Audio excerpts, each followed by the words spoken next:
All right, we're live.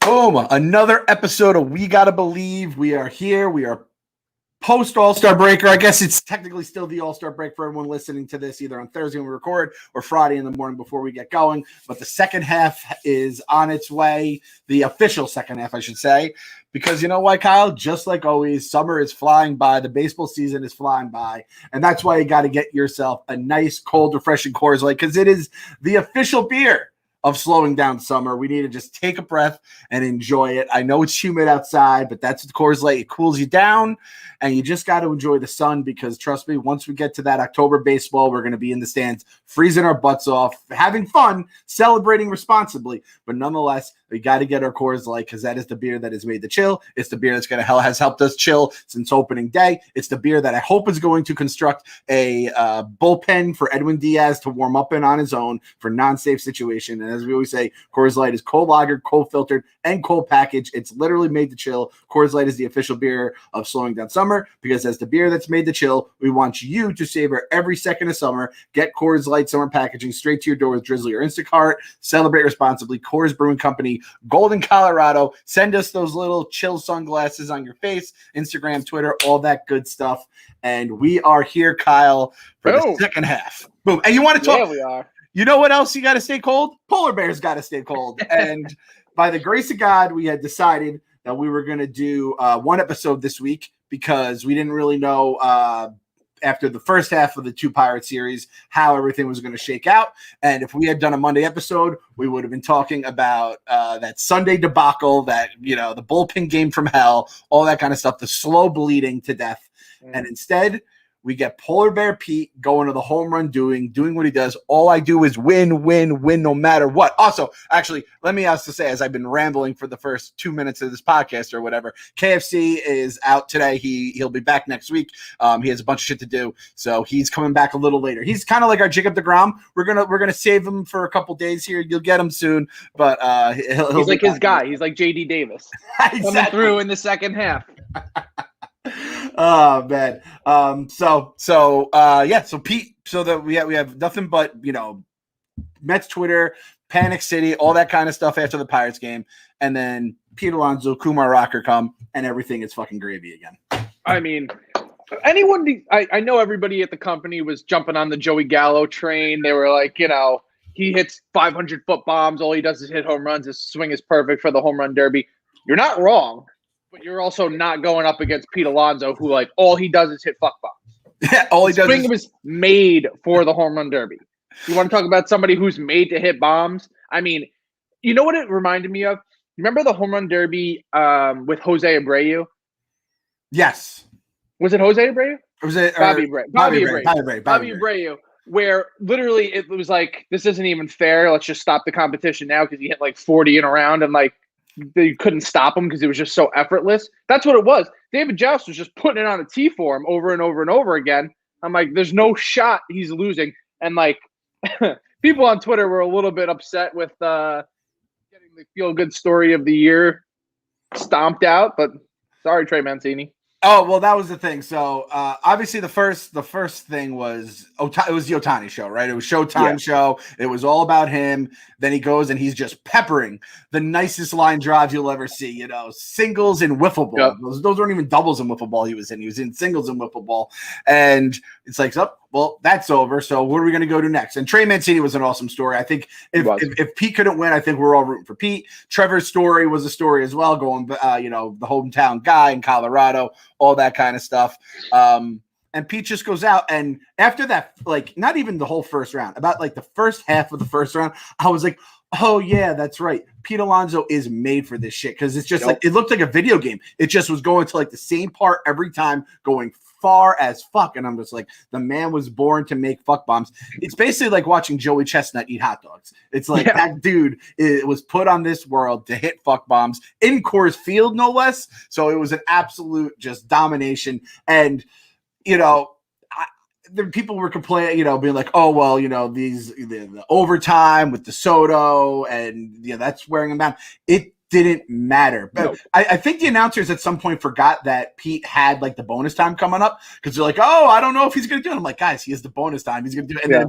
And then bonus time comes, 6 home runs in a row. Give the man his crown. Give the man his respect. We talked about this on the group chat, the We Gotta Believe group chat briefly. I kind of like Pete being like, he was a mix of cocky and like serious. You don't really get that from him. He was so dialed in after that first round where I was like, this is the dude that probably is in the dugout being like, hey, that's the guy that basically went at Kevin on Twitter and was like, we could win every game. I don't care about the tarp. I want to play every single game to the fullest. That dude was locked in, dialed. He probably took it as a little bit of disrespect that he's the defending champion of the home run derby. Kind of was like, what was he, the 5 seed? And, 5 seed. Yeah, and I know they do. It's like seeding doesn't mean that much in the grand scheme of things, but just in terms of like stories, he was definitely behind Ohtani, and he was kind of like the 3rd, 4th, 5th guy mentioned in a lot of these things. So it was awesome to just see as a Mets fan, and it just goes to show like the first year when he won it, he was basically swinging with an arm behind his back because cousin Derek was just dicing him up. Like, I honestly do think because even the last time that he won it was 2019. Like Vladdy was the story. Vladdy hit the most home runs. He was the one who should have won but didn't. Like all this stuff, and you got to be thinking in the back of his mind, like, no, I just needed somebody who could actually throw me the ball, and I would have fucking crushed him. Yep. And it was like just a little bit of a heel turn, just enough to be like, I'm the greatest power hitter in the game today. I'm the bar. That's where it starts. I love that. I am the bar. That was awesome. And he was, he was feeling it, he was vibing, he was dancing. And, I think Pete also, he knows that's good for his brand. He has the New York songs going on. The bats looked awesome. And just crushing the ever-living shit of baseballs helps as well. Dave Joust, you have to tip the cap big time because to go from cousin Derek to Dave Joust was an unbelievable, and I don't think you can get better than Dave Joust. If I'm Dave Joust, I'm hiring Scott Boras as my agent tomorrow. Yeah. And being like, all right, next year's home run derby, if it's still $1 million prize, you want to take some of that $1 million? I can get you that $1 million. I'm going to take a nice cut though, more than your average, random, the hitting coach of your team who's just throwing you, BP. You get Dave Joust there. Unless Pete Alonso wipes you off the map, you have a chance as long as Dave Joust. Because he's the kingmaker. The kingmaker. That chart was ridiculous. That chart that they showed. It looked like he's the Jacob deGrom of throwing batting practice. Like he's just dotting it up wherever he wants to. I mean, if you can get Nomar in the home run derby in, 96 he threw to him? If you can get Nomar Garcia Parra to go up against like the likes of Mark McGwire and like Barry Bonds and Ken Griffey Jr. and all those guys, and you're still dotting it up, like you have a good career ahead of you. Yeah. And like you said, to go from cousin Derek to Joust was like the all-time negative to positive. So it was a big win. Felt like a big win for Mets fans and big win for Pete because people were tweeting this out afterwards. Winning the home run derby twice, he has walked away with $2 million, where his actual salary from 2019, 2020, and 21 has been a total of $1.47 million. So he's made more money hitting baseballs for like an hour 2 times over fucking 162 game seasons and a weird Corona season in between. That's just like weird baseball economics that never makes sense. And then arbitration and then everything else, it'll go through the roof. But it's just one of those weird things. And I had to shout out Jordan Welch with the tweet of the day. He said, Pete is going to start treating the home run derby like Bobby Boat treats July 1st. Oh, we're low on cash? No worries, family. The home run derby is this week. And like 50-year-old Pete Alonso is just going out, just dotting fucking home runs all over whatever stadium they have at that. It's like, you don't have to be an all-star. You probably have to be an active. Like, who's going to say no to Pete Alonso being in the home run derby at the age of 50, right, even if he's like retired and washed up? If he's still hitting the way he hits now, and I see no reason, that's just a fucking strong-ass dude.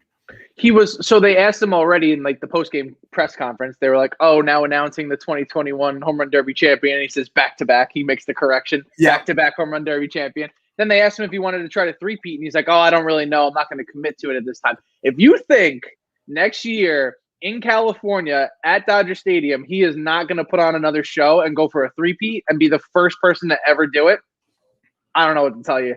You don't have a brain. Oh, I didn't think about that. It would be the first person to ever three-peat. It's been Griffey, Cespedes, and now him. Yeah, and then the other Mets to win the Derby, Cespedes, Strawberry. Darryl won in 86, which I didn't realize, which was sweet. By the way, I went back to try to find those highlights of 86. It was like Chris Berman talking over highlight reel. That's all I could find. It was like on YouTube. So just to show you where the home run derby has come. Pete also, I don't know if Pete actually killed that like 15-year-old in the outfield, or if the kid just tore his ACL, or he was giving Pete a little more time to like, rest up a little bit. But that was, and Pete's dancing around as the kid's literally hobbling up the field like Willis Reed. It was just an all-time. That blew out his knee. Yeah, the guy and the guy who caught the ball and then flipped over the railing. So we had two like crazy things that you see in the home run derby. And Pete also is like by far has the most home runs hit in derby history, but it's because of the new rules. He's like 131, and then I think the next is 96, 95-ish by like Vladdy and stuff like that. But it's just one of those things you love seeing, that he's just so much better than everyone so far. Yeah. Well, like year after year, I remember as a kid, like, first of all, the home run derby is just fucking amazing as it is. The All-Star game is kind of trash. Like, let's call it what it is. Like, the teams play each other all the time. You're seeing all these stars week in and week out now with like social media and everything. It's not like it's the grand midsummer classic that it used to be. But I used to remember the home run derby as a kid, and Mike Piazza would be in it year after year, and he'd get shut out every single year. And I'm like, he's got to be watching it with the time limit now, going, I could do this. That, and I remember David Wright getting shut out, and it's just so goddamn embarrassing as like a franchise. It's like, God damn it, that was the one thing we'd look forward to. So, shout out to Pete. It was awesome. He had the chain was spinning, saw him out at the bars with it on, and then he had obviously the trophy. Did you see the video I posted yesterday? He got kicked out of the bar. Really?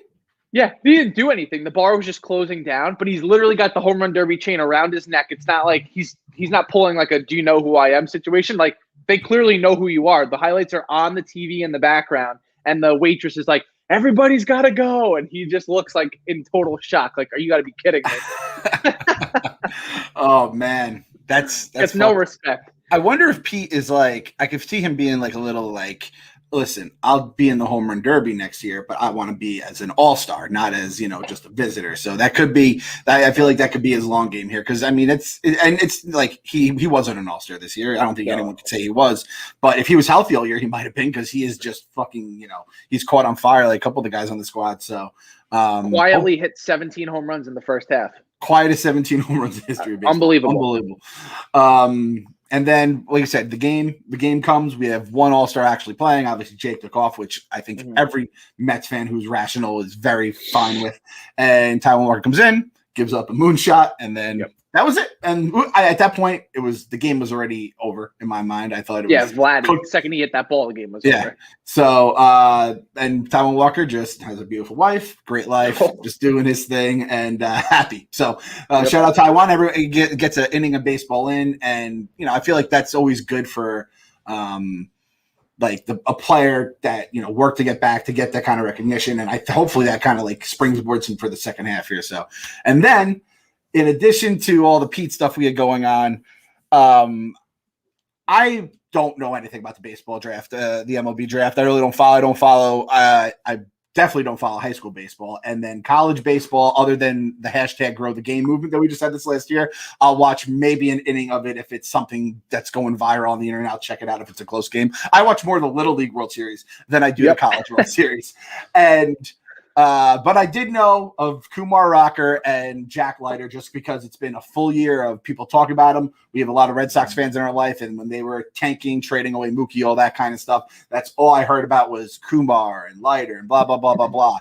And as fate would have it, and because the other thing is the baseball draft makes no fucking sense. It's the best players never get drafted like in the top 5, it seems. Because there's signability shit. It's all the weird economic stuff with baseball, slots, signing bonuses, whatever. And I read, I think a week earlier, it was like, there is a chance, there's whispers that between signability issues and like he had some uneven velocity, Kumar Rocker could potentially slide to the Mets. And if the Mets took him at 10, we'll see it. I was just looking and I'm like, I'm between the Red Sox, the Angels at 9, who drafted a pitcher with all 20 of their picks. I figured at some point, Leiter would go, and then Rocker maybe at some point between 1 and 9. Turns out, gets there at 10, and Mets Twitter fucking erupted. It washed the taste out of our mouth of that Pirates loss. as fast as you could possibly do. It is the biggest, like, there's been so many times this season, I think we've said on the pod basically after every one, we're like, this is proof that LOL Mets is dead, because it would have just one of those things that lingered through the All-Star break. I can't believe we lost that game to the Pirates. Why did Diaz come in 2 days in a row for a 5-out save? The bullpen games are stupid in general, blah, blah, blah, blah, blah. And instead it's like, oh no, you get a guy that is, I mean, at the very least, like, has a pretty fucking high floor. If everything goes right, you could get him sooner rather than later. He's even a trade chip, I think, which is, I think no one's really talking about that. And he could be, like they said, kind of like what K-Rod they did with K-Rod, the Angels did, where you could potentially use him in the postseason right off the bat. And people are going to be asking for Kumar Rocker to come in the minute someone blows a fucking lead in like the 7th inning. I could already see. I think Frank the Tank already did it 2 days later. He's like, oh, we're going to need to bring Rocker up. I'm like, Frank, it's still the All-Star break. So are you a big college baseball guy? Well, I was following it this year because starting 9, we like dove deep into it. Like we're trying to, get into like that market for it. So yeah. Well, I watched more this year than I ever have, but even if I wasn't, I was just like a casual fan of it. Leiter and Rocker were like superstars on like probably the best built team because Vandy was going for their back-to-back championship, all this stuff. I mean, the dude is like 6'5", 245 pounds. He's got a nickname called The Rock. He's built for New York. And they said that he's the prototypical big game pitcher where like, yeah, his numbers are great and you're going to see him strike out a ton of people. But if you put him in like a tight spot, that's where he really shines. So you love to see that, especially with the way that the Mets are able to develop pitchers. Yep. So you'd have to think, I mean, after the 2019 season, when they won the national championship, he was like the consensus going to be the number 1 pick type of thing because he was the best player on that team. Like Jack Leiter wasn't that guy. It was Kumar Rocker. So after, 2021, he had a little bit of a step back. And by the way, a little bit of a step back is that he like led the nation in innings and was second in strikeouts, only behind Leiter.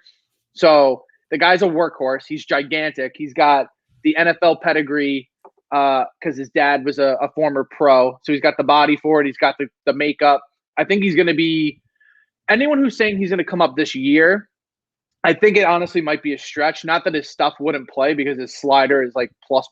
Like he's very good. But the Vandy coach is like a complete psychopath and had them throw like 200-plus innings. So I don't think they're going to risk his arm unless like our bullpen implodes. I don't think that's going to be the case where he's going to come up this year. But all those college kids – if they have what they need, they come up quick. So he could be up, next year. He could be up. They want to give him like a little spot just to get him a little experience in spring and September. I don't think he's going to throw, but we'll see. Yeah. I honestly don't think I don't think there'll even be whispers of Rocker coming up. I think they're going to take it slowly. That's the good thing about the infrastructure. Yeah. The Wilpons would have never made that pick. And then if they did, they would have completely botched it and rushed him up. So I think everything is going to be done the right way. Get him in the system, get him pick. I mean, that slider with like Jacob deGrom giving his tips on his slider. And plus we then have the 2 best pitching coaches in the game in Hefner and Lindor kind of building them up.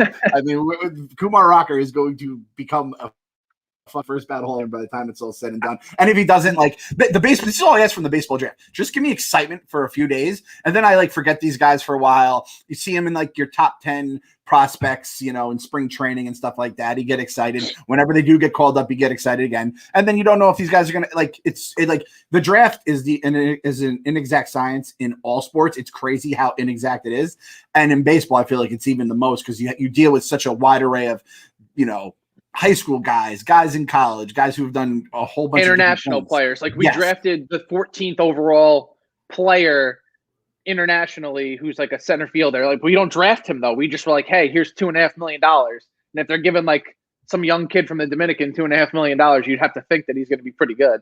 Yep, exactly. And he has, like you said, he has the sick arm, great slider, has like the demeanor from what it sounds like to kind of pitch in New York. He kind of has that fuck you mentality, which I think is definitely what you need to deal with the lunatics in Mets fandom. And again, like I feel like everything is going to be done with, and we have the same conversation every draft, which was the same exact conversation as last year, which is like our dumb brain is just like, do you have a cool name? Do you have something that we could attach ourselves to? Like, when was the last time we heard anything about Pete Crow Armstrong? I don't care. He's got a cool name, and it sounds like he's going to be good one day. Like, that's all I need to know. The Birdman. Let it fly, Pete. Let it fly. Exactly. Yeah, Kumar Rocker. And again, like even the New York papers are going to love that, rocked either good or bad. Kumar, Harold, and Kumar. There's a million different ways you can go. Skip Bayless saying, congrats to the Mets for stealing Kumar Rocker with the 10th pick. Those who passed on him forever regret it. Big game intangibles.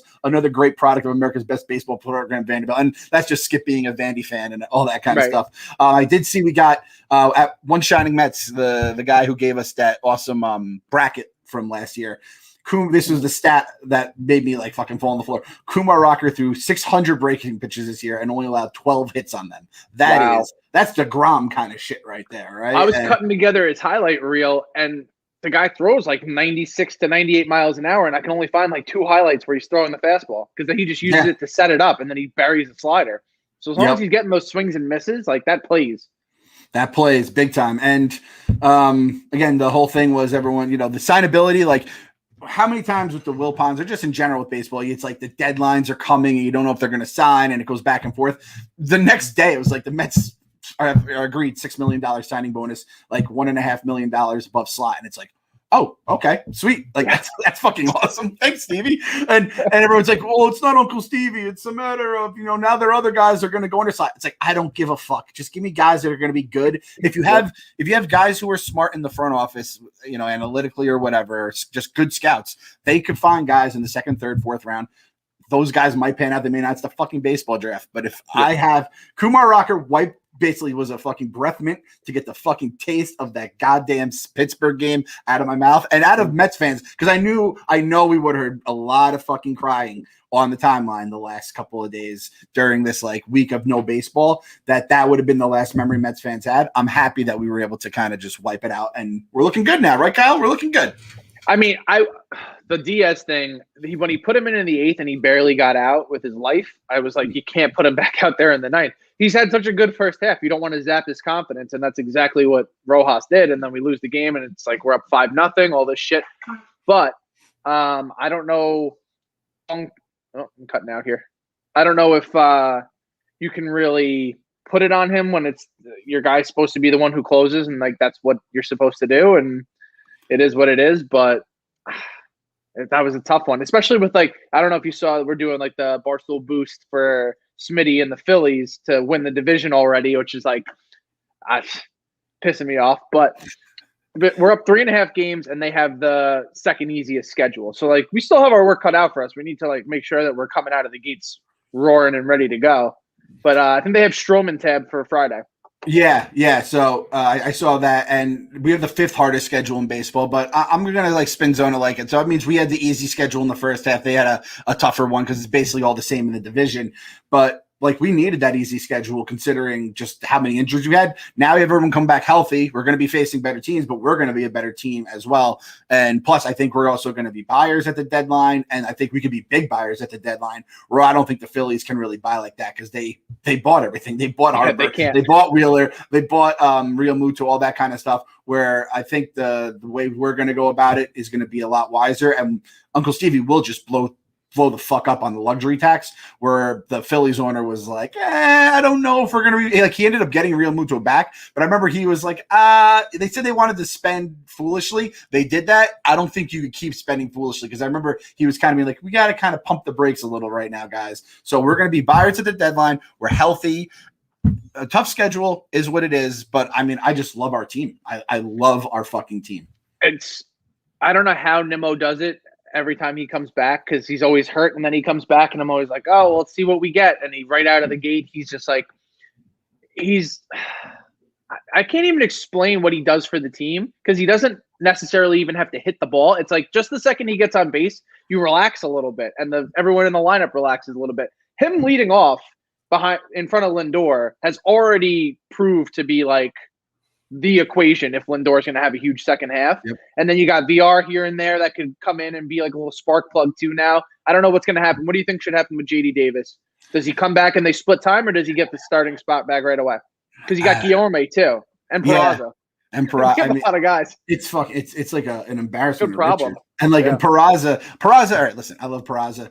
He stayed. You cannot send that guy down. McKinney, Billy McKinney, we love you. See you later.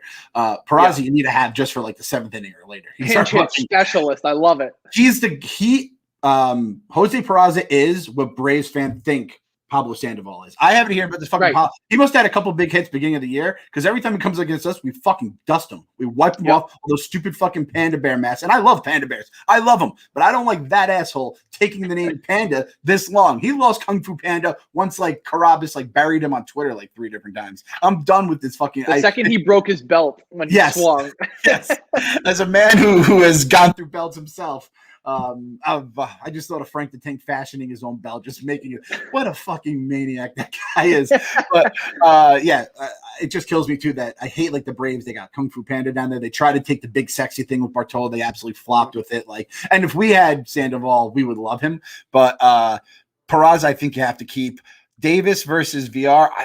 I feel like you got to kind of platoon them. I don't know what the splits are. VR's like righties versus lefties, but I feel like JD Davis is going to make this a much easier thing when he like boots 3 balls in a row in the infield and be like, all right, JD, we'll and again, we'll see what happens with the trade deadline if JD's on the move. I don't think like VR. I don't think they would move him. But you're not going to get enough of a haul for it. I think JD, at least you could kind of package it like, oh, he's young, he's coming into his own type of thing. He's just not a good fit for us right now because we need like an all-star. I think you can do that. And, I don't know, like, the way AL teams deal with DHs, but I feel like you could, like, that's a team that if he could DH some, that helps a lot. Plus, if the DH is coming back next year, then any team kind of is in the market for it. And I didn't realize when we looked at the stats last episode, and, like, Pilar was batting, like, 214, and VR is, like, not that. He's, like, 230s, and batting averages and everything. But JD Davis is batting, like, 380. I was like, oh, shit, I forgot he was, like, crushing the ball before he got hurt. So the cavalry's coming back slowly but surely. I did see this. There is like a stretch. I think it's August 10th to the 29th. We play the Nationals, Dodgers, or Giants every single game from the 10th to. It's like almost for like it's like 2.5, 3 weeks straight where we're just playing those 3 teams. It's fucking and it's like home and away, and so that's where a good chunk of I think that hardest schedule, because I kept seeing like when I think it was the Nats were out west and they're playing the Padres and the Giants and whatever, and I'm like, we even play the Dodgers or the Giants right now, and that's just lingering for the second half. Yeah. So it all comes at once, plus the Nats, even though I feel like the Phillies might be much more of a problem than the Nats now that Barry Bonds is no longer in their lineup, but we'll see how that goes either way. And they're another team that I feel like they're pretty much capped out. I don't think the Giants were supposed to be they weren't supposed to be this good going into the season. That's for damn sure, because they're leading the Dodgers and the Padres, which nobody could have predicted. So I'm hoping that there's like a bit of a regression, but they're like a 54 win team already. They're stacked. So like if we can get out of that with our lives, I mean, I don't know. It's weird that they're not having DeGrom start on Friday. I wonder if they're lining it up, not for August, obviously, but I wonder if they're lining it up for down the road for how it's going to set up for in-division opponents, because there's no reason for him not to start Friday then. Yeah. I think it was lining up for mostly the division stuff, which makes sense, and I'm fine with that. I'm down for them being strategic, because back in the day they'd just be like, "Oh, it's the first game of the second half. Like, let's just have our best pitcher throw." Oh, we have Dontrell Willis facing Pedro. Let Pedro pitch on a bad fucking toe and ruin the rest of his career. God damn it, I hate the Will punt so much. The manager of the Giants is too, right? Gabe Kapler. Gabe Kapler. So all those Philly fans who I said to Smitty, I go, Smitty, you do realize that Gabe Kapler, I don't know how much Philly, I feel like they were ready to run him out of town. It's also like basable. Like, I don't think it's also Philly. They do that every time. Yeah, exactly. They just fired Peterson, who won them their only Super Bowl. Like, what are you doing? Scumbag Philly, baby. Scumbag Philly. And like Girardi, we all wanted Girardi, and I feel like he's kind of not done, exactly what everyone thought he would do coming back into baseball. I guess, the Yankees haven't really done much without him either, too. So it is kind of funny though how like the Dodgers are always going to be there no matter what, but between the Giants and then the Pods are kind of lingering around. I'm happy we're all done with the Padres. It sucks facing cool guys, so it sucks facing Tatis. The Braves, I mean, facing Acuna was the worst. He's out for the season, which sucks for them. But if I feel like that kind of just ends the Braves. Soroka gets hurt just walking with his Achilles. So I think it's basically a 3-way race between us, the Nats, and the Phils. We're up 3.5. We're getting healthier by the minute. Well, Big T's a huge Braves fan. I was talking to him in the office last week, and he's fully ready to just like pull the trigger and have them trade Freddie Freeman away too. And I'm like, please, as long as you don't send him to a team that we're competing against, like get him out of here as quickly as possible. Because I think it's one of those situations where it's like Mookie Betts, where they like the Red Sox traded him away and assuming he would come back type of thing. So I think that's where his mindset is. But if you could get Freddie Freeman out of the NL East, I'd kiss you on the mouth. Yeah, I'll take it. Even if it works out like a Chapman thing where they get a Taurus and then they get him back, like just getting Chapman out or Freeman out for the rest of the season, so I don't have to deal with him in a meaningless September game if there is a huge race going on. I'll take it. And don't move him to the Nationals, you assholes. Right. Move him to the American League West too. So he's playing when I'm sleeping. I don't even want to hear the name Freddie Freeman in my life for a while here. We'll go back to we got the guys here that have come back on our squad. And by the way, I think we're at the point now where everyone is just done like criticizing Brandon Nimmo because like I took the other side of it just because I always want to be like on the positive side of things. But it is one of those things I can't explain. Like it just works with Brandon Nimmo. He sees the pitches, he gets on base, and Lindor is kind of like a baby version of that, where he takes a lot of pitches. Where McNeil at the top of the lineup was just swinging at the first thing, and that's what Jeff does. You don't want to change Jeff, so then moving him down and then letting everything play out the way it should at the top of the lineup, and he gets on base. Fucking Moneyball 101 right there. Getting on base is a good thing. He also made that sick catch in center field, and I do think having like real managers and coaches who know what they're doing is going to help the players and some infrastructure, all that kind of stuff. So even though Nimmo's playing a position he probably shouldn't be playing, he could play it better because he has people. The same happened with the Knicks. The Knicks hired an actual shooting coach that is a good shooting coach to work with RJ Barrett, and he started hitting 3-pointers. What do you know? Shocking. It's just that simple. These orange and blue teams have been run so poorly for so long by different. And same with I know the Islanders got a new coach in a couple years ago, the dude from Washington, right? And it's like, and they had a good GM too, right? The guy from the Devils, I think. And it's like everything just works now. That's how it goes. We have people running the teams the way they should be run. So Nimmo just being at the top of the lineup. And if Michael Conforto can somehow we get some Mama Confortos on the timeline, and that's when the offense. I mean, I knew that it had been a while since we saw Mama Conforto tweet from you. I didn't realize it was 89 at bats. And only got like 140 on the season. I was like, holy fuck. That's 89 at bats with like a month-long DL stint sprinkled. And I hate saying IL. I just need to say DL because I feel like I am being auto-corrected into saying IL. So I am going to keep saying DL unless if one listener goes, Clem, I find that offensive, I will say IL. But until I get that one, I'm saying DL the rest of the time on the podcast. Yeah, that was shocking because, like you said, even because you start thinking of it was not like he like started off hot and then got cold. Like he stunk in the beginning of the season too. Like his best moment was moving his elbow in front of a pitch. Yeah. So it's one of those things. And I love Conforto. I will say, like, there's a part of me that is like scumbag. Thank God. Yeah, Scumbagly's thinking like, well, at least we could maybe lock him up to a cheaper deal now, or like we've always just had that contract on the books in our heads after the season. If I don't want him to go anywhere else, but if he does, I think I'll be all right with it. I'm not thrilled about it, but I think it'll help. Like the Mets have a plan B, and that plan B could have some pretty fun shit out there. Just because his arm drives me crazy. I need a decent arm in right field, and there's too many games that we lose because the ball just bounces to the plate. And I love the guy again, but it's one of those things that's.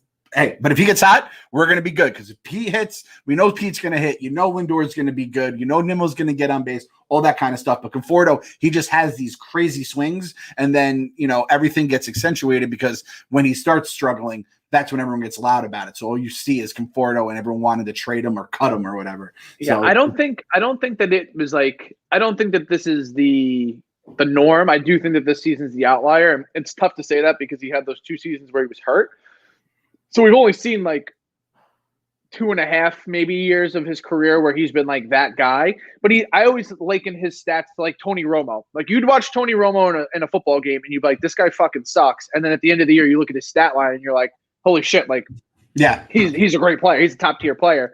Like if he's going to put up 85 RBIs and 20 something home runs a season, I don't think he's going to do it this year. But on a consistent basis where you don't have to be that guy, he doesn't even have to be like the 5th guy at this point. Yeah. But then you gotta take like 5th guy money. You can't turn around and say, hey, I was an all-star one time and I want an all-star contract. Like that's not how it works. But if he's willing to do that, I always thought we were going to lose him to like the Mariners or one of those type of teams where it was like a smaller market where he could like thrive a little bit more. Yep. But at this point, no, I don't think that that's going to be the case at all. Yeah, I mean, Scott Boras, he can make magic happen, but that would be his greatest trick yet. So we'll see what happens. And then you want to talk about, star hitters getting paid star money. We got obviously the big fella, the Mr. Smiles himself, Francisco Lindor, which for the record right now, 11 games in July, his July splits, 333 batting average. So all the people out there that keep pointing to batting average like it means a fucking thing. 333 batting average. Is that good enough for you goddamn donkeys out there? 500 on base. He gets on base 50% of the time. Brandon Nimmo doesn't even get on base 50% of the time. Slugging percentage 515, OPS 1.015, 2 home runs, 10 ribbies, 2 steals, Gold Glove up the middle, best pitching coach in the goddamn game, Francisco goddamn Lindor. And I know a bunch of that came on a grand slam and a couple games against the Pirates. But I mean, this is if he could just get out to like a decent start.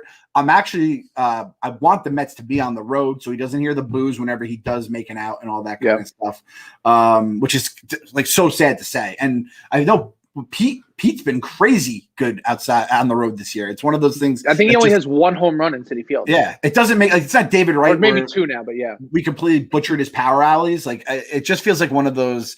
That feels like a regression thing where it'll probably even out in the end. But if Francisco can get cooking too, like everyone said it a million times, but it really is true. Like every time we think he's going to go on a run, he's never gone on that run. If he goes on that run for even a week, let alone all the other things popping in this lineup. Like you just see that lineup get tweeted out every day, and you're just like, holy shit, that thing is legit. And it's not putting up the 6, 7, 8, 9 runs you would want, but just having it out there, I feel good. I feel great about the bench whenever we need a pinch hitter, do double switches. We're getting guys like you can put in guys for defense like Guillorme, and I'm not feeling like I'm losing a lot with him. You know what I mean? And he's going to come in clutch. Peraza, same thing. Pilar, VR, all that kind of stuff.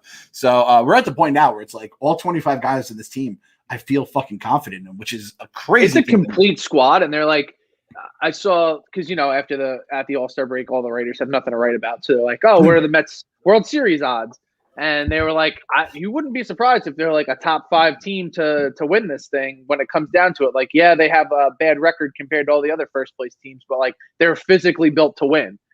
Like tight games, pitching duels, everything that would benefit you during the playoffs versus like just a regular season blowout. Like they've already had the resume to prove that they can win when they need to win.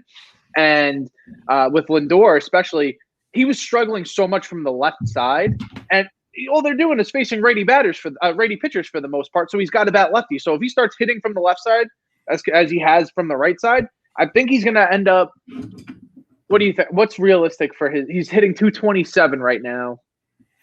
If he could somehow get to 250, I feel like that'll just shut everyone up for like the rest. Because like people are going to bring it up during the winter and stuff. But if he could just get to 250, like you can't really complain with that. I mean, it's like he's 270, 280. That's his career. He's in that road anyway. Exactly. So, and again, like that's the thing is when you fight the Lindorks, they're going off numbers that are basically from having a shitty April and May. It's like if your parents were like, your GPA sucks. It's like, well, Ma, I went freshman year and I partied my dick off the first semester. I didn't know what I was doing. I had like D, a C+, and an F. And it's like, you can't just keep bringing up the GPA because that GPA is going to be lampooned by the first 2 months that cannot come back from. But if, between June and July where you got better. And then, but the biggest thing is going to be the rest of the season. All we're going to talk about is from here on out, fucking July to October, not September, October. We got to make those meaningful September games this year. We have to make those t-shirts. Yes. Because that should be like the rallying cry for Uncle Steve. Uncle Steve is probably going to say meaningful October games because he's a greedy motherfucker. And I would actually like that even more. Maybe we'll make bowl shirts.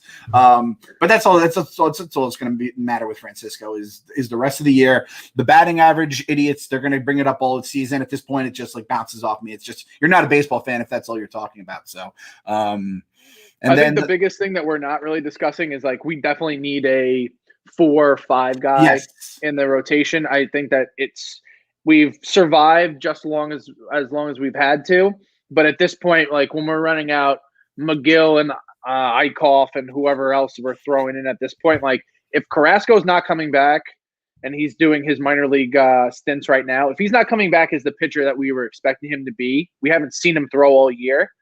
Like, we're banking on this idea of a guy who could be good. You have to have somebody else waiting in the wings just in case he's not. You can't rely on that. And Thor's not coming back until like September as it is. We are banking on the theory, the feeling of Carlos Carrasco. Exactly. The baseball card, or if you had him in fantasy, the thought, whatever you want to call it, of Carlos Carrasco is basically what we're banking, hoping for. I don't know about banking on. Kyle, don't you dare use Tyler McGill's name. Don't you use that name. Tyler McGill, fucking straight from Game of Thrones, straight from the fucking depths of a Westeros mountain. Tyler McGill, 6'8" motherfucker, or whatever he is. His advanced numbers too. He has a 3.5 ERA. His FIP is 4.11, but his xFIP is 3.32. K per 9, 13. I mean, and I feel like we have a guy there. You don't think? But you know who he is? He's David Peterson in the short season.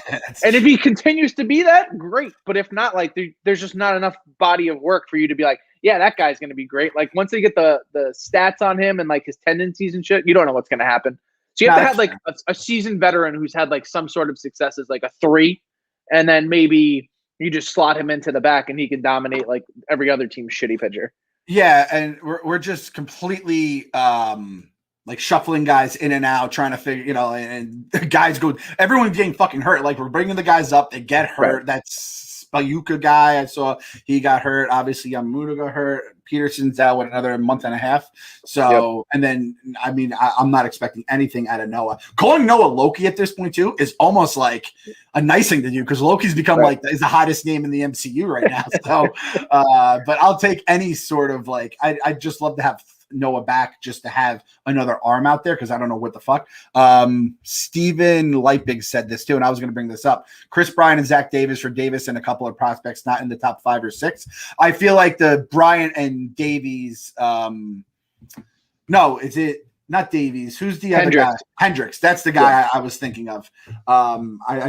Because he had a rough start to the season. I think the first time we faced him, his numbers were ugly, and he's just become like, and he does it in such a weird, not fucking sexy way of going about it, which I'd be perfect in the back end of the rotation. That guy with everyone else we have, and if Carrasco is Carrasco, I feel like Mike said, if Carrasco's Carrasco, you're good. But when Carrasco's Carrasco, he's Carrasco. But when he's not, he's fucking David Peterson.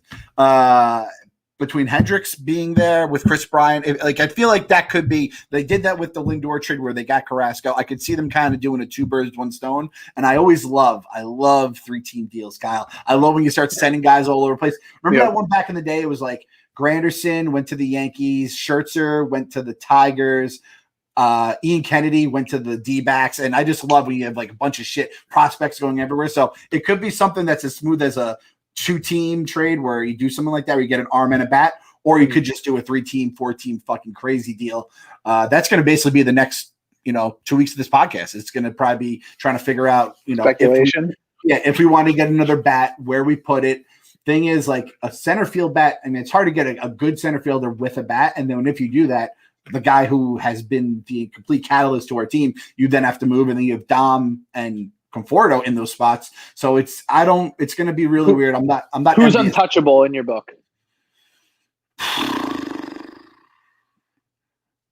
I mean, honestly, because I feel like teams are going to start inquiring about Dom. Yeah. And I really first of all, he's like the unsung hero. He's like my favorite player at this point on the team, because he always just seems to do it all when you need him to do it all. And we have the DH coming back. But I feel like every team is going to turn around and be like, you have 2 first basemen or you have 3 left fielders. Like, you need to move this guy. Oh, God and we need him.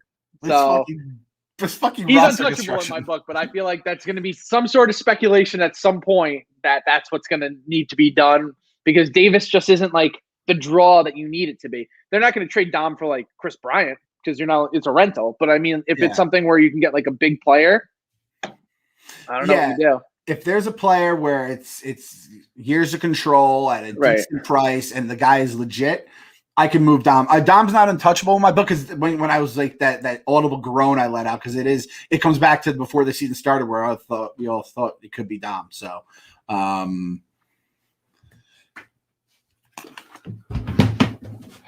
minutes. I was thinking it could be Dom was the guy that I think we were thinking before, I mean, even when Lindor was out there, right? It was like we thought it could be Dom as kind of the big guy. But I don't know, man. That's gonna be tough. Pete's, I think, untouchable at this point. Obviously, Lindor is your guy. Right. I'm just going around the diamond. I mean, Jake's Jake. You don't touch him. Other than that, I mean, I don't think there's anybody untouchable. But I think it's that Davis. It's the guy. It's the island of misfit toys. But these are good misfit toys. They're fucking toys you want to see under your tree. But Dom playing in left, JD Davis not having a position. Either of them could be for something. Again, like you said, not a rental. Or hopefully you can get Davis or some sort of minor league combination. That's the thing. The other, everyone's saying you don't want to move a top 5 or 6 prospect, but like, who else are we giving up then? You know what I mean? I'm like, unless we're taking on somebody's gigantic contract and like that's the draw, we don't really have anything to offer when it comes to it. Unless you're going to start diving into like, we can't move the top 3 prospects in my mind because they're all like legitimately proven success so far. So you can't move Beatty, you can't move Alvarez, you can't move Mauricio, like you can't move those guys. So what are we really offering these teams? Nothing. We have to have like some sort of major league talent attached to our lower prospects. Yeah, and that's the thing is we've been moving those guys for shitty hitting center fielders for like the last 3 seasons. So there's not a lot of those guys left, which is those guys would line up perfectly, and then we would be willing to eat a big contract or live with a rental and stuff like that. So that's going to be, those are future Clem, future Kyle, future KFC, future Mets fans' problems to deal with the next 2 weeks is just debating that. And we'll figure it out going from there. But right now, it was a nice week without baseball. It was like just drinking a nice Coors Light, just chilled me out a little bit. I don't have to, you don't have everything driving you nuts every single night worrying about the bullpen's arms, how they're doing, who's going to come up from the minors to be the 5th starter, all that kind of stuff. But I think this is going to be a fun second half. I'm still on the 96 train. I think we're on pace for 89, 88 wins. Mm-hmm. I think, again, it's a tough schedule. We know that. But between the health, the buying at the deadline, and just I think it's a good fucking team. I think 96 could be in the equation here, folks. So we'll see you guys next week. Kevin will be back as well. And, special guest. Oh, yeah, that's right. We have a special guest, someone that's been talked about on this podcast in the past. I'm not going to give anything more than that, but this was a really, the way this all came together was really cool. So should have a special guest next Thursday. So we'll see if we do a Monday pod just to recap the weekend. We'll see what the baseball gods give us, but definitely have a special guest on Thursday if all goes according to plan. So as always, get your Coors Lights out, chill out, and we gotta believe. Gotta believe.